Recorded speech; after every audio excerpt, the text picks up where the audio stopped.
An explosion of time, money, and effort to create greater diversity on campus paradoxically leads to less diversity. Next on the Campus Roundup.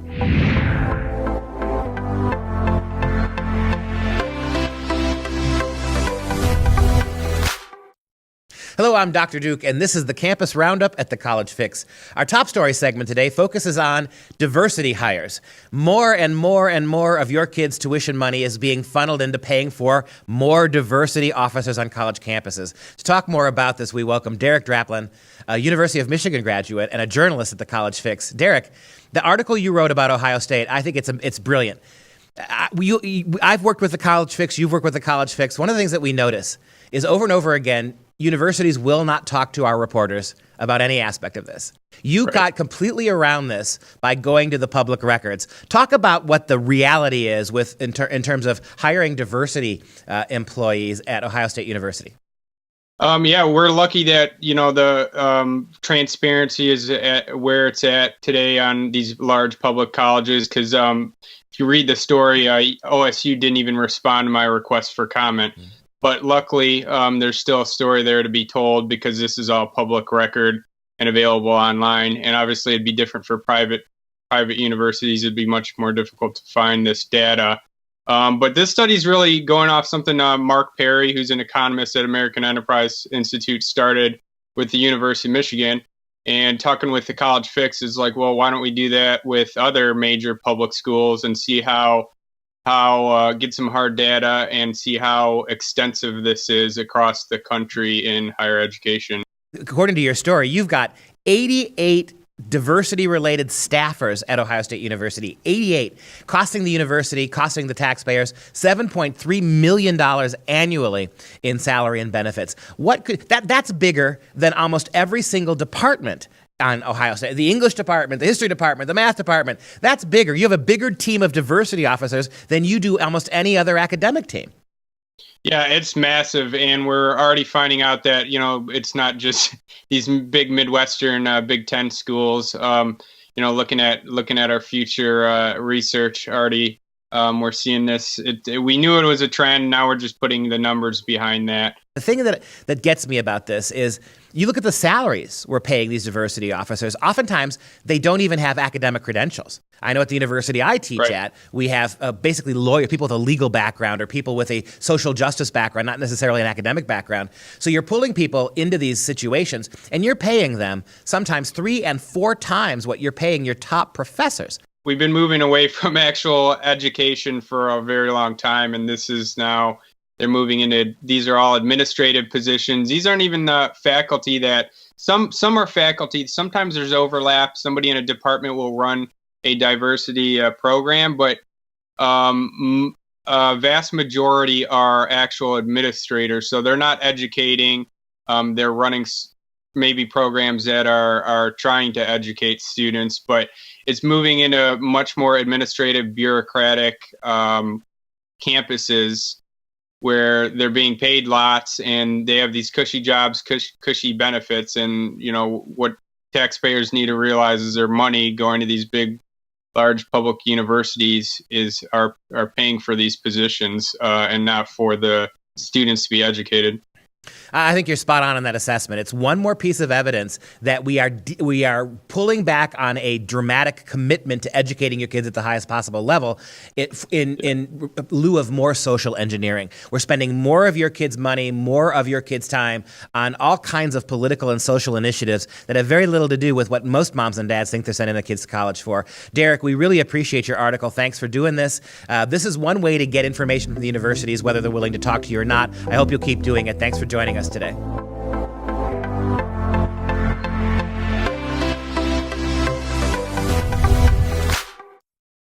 Time now for Talking Campus, our weekly discussion with members of the College Fix editorial team. And today I'm joined by College Fix Associate Editor Greg Piper to continue our conversation about the high costs and dubious results of diversity bureaucrats on college campuses. Greg, thank you so much for being here. Your article entitled High-Priced Diversity Bureaucrats Aren't Improving Diversity on Campus is self-evident, but explain to us what the story behind this is. Sure. So these researchers at Baylor University had wanted to find out, since we're spending so much on these officials, what are the actual results we're getting out of them. They combined some information from the Department of Education, kind of with their own scraping, basically, of these job titles of active chief diversity officers at campuses across the country, and they couldn't find that these officials did anything to actually improve the growth rate in diversity hiring, specifically faculty, in all these places. In some cases, it was actually worse. Tenured officials actually were not hired as much when they had these chief diversity officers. And so it was maybe kind of like obvious to people who follow this really closely that you can't just hire an official and suddenly you have a more diverse faculty. But I think it really shocked a lot of people that you couldn't find really any tangible benefit tied to this. In some cases, it was even worse. Those of us who understand that ideological bureaucracies really don't accomplish the things they set out to do aren't really surprised by that. What I worry about, and what do you think about this possibility? The more you tell major universities that are spending tens of millions of dollars on diversity employees that it's not working, what are the odds that they double down and hire $10 million worth more of them? Yeah, I think their response is always going to be, well, we're actually not spending enough. If we only spent more on this, if we had more officials, if we pretty much permeated our campuses with diversity everywhere, because you can never have too much diversity, then it'll work in that case. I think the people who should really be upset by this are the actual diversity activists on campus, the students and faculty, because you see that the schools could really be spending this money on things that they would probably like more, but they're really just going to these officials who kind of, you could say, push paper around and listen and have meetings. And they're supposedly supposed to coordinate all of this stuff, and the coordination is supposed to be why they're effective. But it just doesn't really seem to be having these kind of tangible, measurable benefits that researchers would want to see, and unless there's something drastically wrong with the methodology of the study or something else happens there. But it's a very good place to start a conversation about what value are we actually getting out of these officials. I think we need to do much, much more of these last two stories we've done. The universities won't talk to us. I don't know if you've reached out to Baylor yet to get their thoughts on this, but universities generally won't talk to us when we try to do this kind of research, but the numbers are there.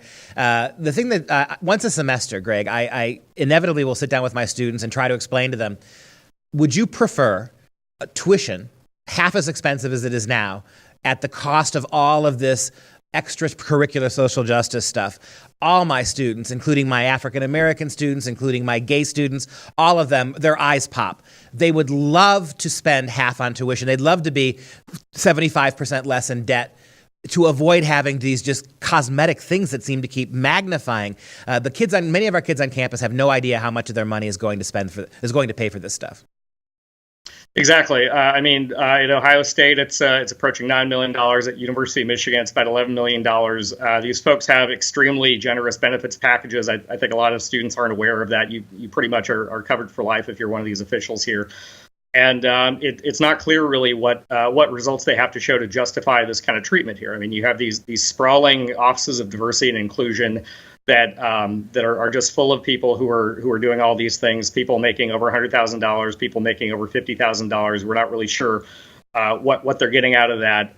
One of the interesting things at Ohio State is most of these top officials are men. And so you're going to wonder now, are women going to say, why aren't we in these kind of top positions here? Is this another example of the patriarchy where even men are taking over diversity and inclusion offices? They're the leaders. They make the most money on it. The funny thing about it is that in my estimation, when I listen to these diversity officers, or you can't swing a dead cat on a college campus without bumping into one, they're never really concerned. I never hear them talk about actually fixing the diversity problem.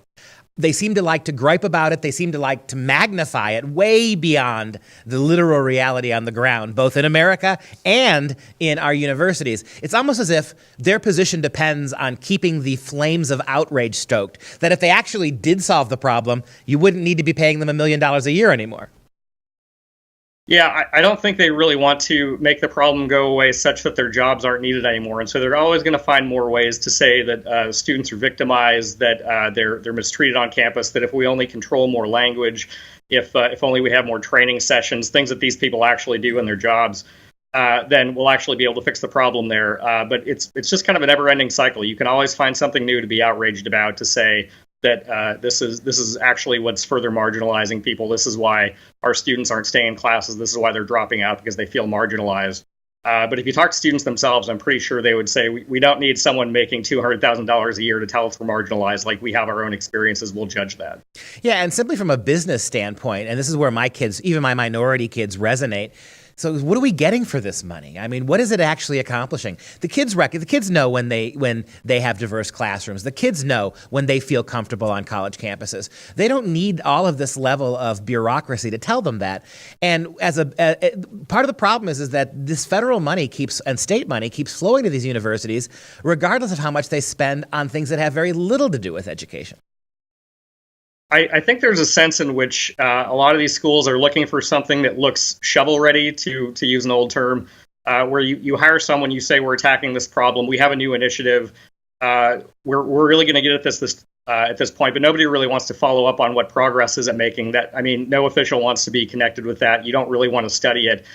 Because then it just looks like you made this kind of transparent public relations move from the start to get some good headlines to start out. But if people actually saw what results you're getting there, they might be a little more skeptical of it. And then that's going to get lawmakers who are looking into it. That's going to draw outside criticism from other diversity groups. It's just not in their interest to really study how effective these officials are to come up with good metrics for how much they do. Amazing, isn't it, that real progress always seems to get in the way of progressive initiatives. Greg, always my pleasure to talk to you. Thanks for your time today.